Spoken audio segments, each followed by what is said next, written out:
First, he used steel bars to shape the horse's outer outline. Then, he wrapped the horse in fabric. Finally, he added details with clay. Da Vinci touched the body of the horse. Then he checked the overall shape. He was unhappy with the work. He recalled the moment the horse was dropped. He wanted to show the horse courage. It should be shown rearing, but that would strain its hind legs. Da Vinci decided to add a figure below.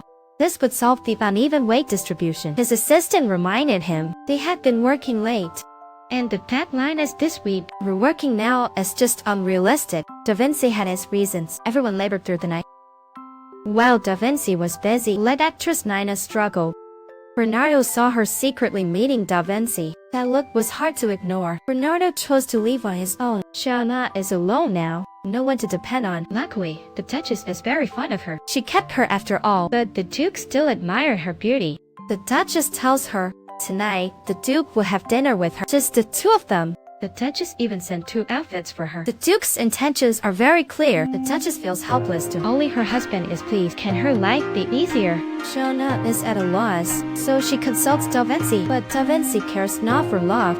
At this time, he sees holy statues. They have a fierce fight. In the end, Shauna gives in. Women often live in shadows.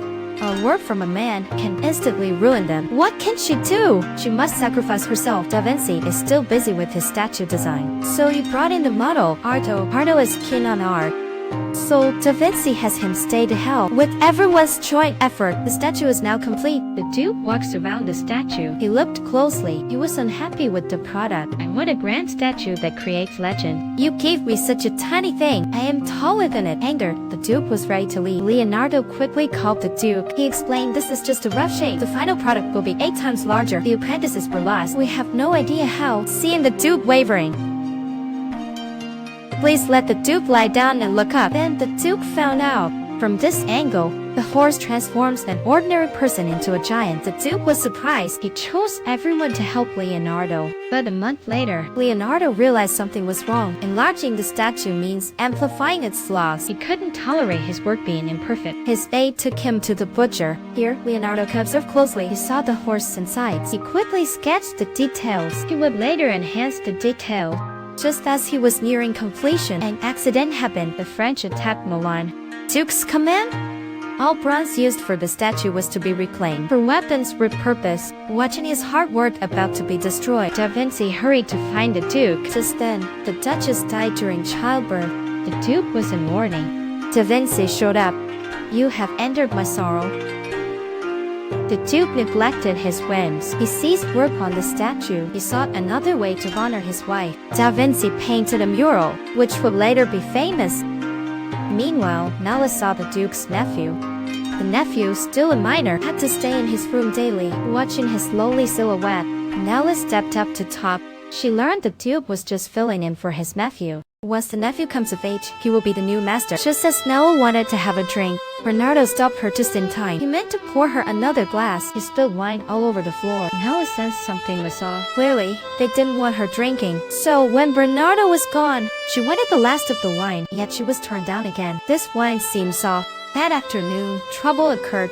While the nephew was learning to draw with Da Vinci, it ticked over. Da Vinci says his nephew was poisoned. Nina also had her own guess. They should do something.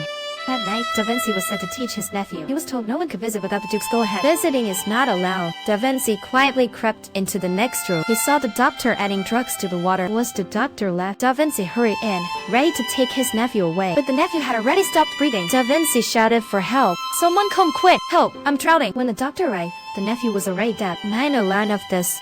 She suddenly felt a chill. This court is just too frightening. The Duke, for the sake of his power, has duped to murder. First, he killed the lead man, and now it's the nephew. It's hard to guarantee that she will be next. She wanted to leave with Da Vinci, but Da Vinci hesitated. He couldn't start over again. Here, he can gain the Duke's recognition. Plus, the mural's not done. If he leaves now, he'll have nothing.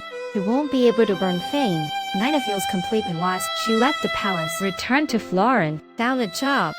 At that time, she was already pregnant. Meanwhile, Da Vinci continued his work. He captured portraits of people on the street, collecting mural supplies, dropping old mural styles, trying new act-to-import methods. It's about adding act to the paint, ensures the paint won't flake off. It won't easily crack. It creates a focal point.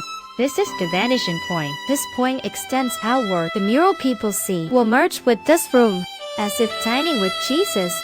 Do you know how murals are created? Step 1. Break down the entire mural. Isolate the portraits of the disciples. Step 2. Make small holes along the outlines.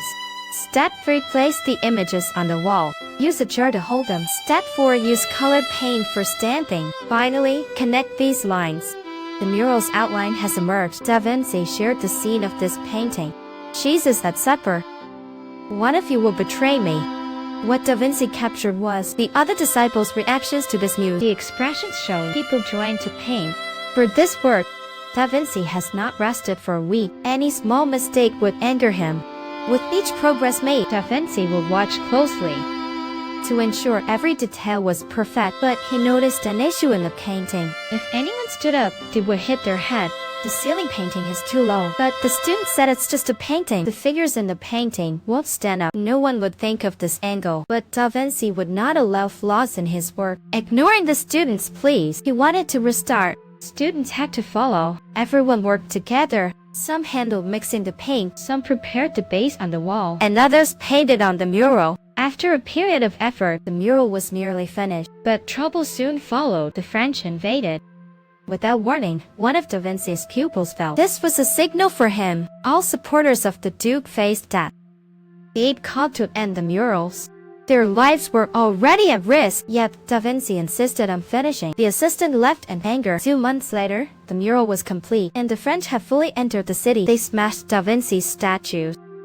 Marking the end of the Duke's rule, Da Vinci lost his way and returned to Florence. One day, someone asked Da Vinci to paint a portrait. He planned to decline, but when he lifted the woman's veil, the depth of her eyes and her enigmatic smile instantly drew Da Vinci's eye. And this is the famous Mona Lisa. Da Vinci looked at Lisa, unable to paint. Mona's daughter had just passed away. She wore mourning clothes, yet a slight smile played on her lips. To finalize the piece, it was vital to see the real person, but Da Vinci couldn't see her soul. Lisa said, perhaps it was the love Da Vinci left in his heart. At that moment, Imola sent an envoy. They found the mayor of Florence, gave him 2 choices, pay a fee of 30,000 coins, or to send Da Vinci to Imola as the court designer. Da Vinci was currently in a creative slump, so he chose to go to Imola. The Duke showed Da Vinci the view. Their water source was outside the city. When they faced the army's siege, they would lose their water supply. Thus, Da Vinci's first task was to alter the river's flow. He carried out a field check. He felt that water had feelings too. Sometimes it would rage, sometimes it would be fickle. So, he planned to redirect the water's flow. Da Vinci dug another channel at the bank. He built a large one to guide the water to the city and added support for the water flow. The Duke was very shocked. He never thought Da Vinci could deliver such fast results. The next task was even more difficult. Redesign the city's core, enhance the defense setup. But first, he needed to survey the city's terrain. But there are no high points here. You can't see the entire city at a glance. Just when Da Vinci was puzzled, he looked up and saw a bird flying in the sky.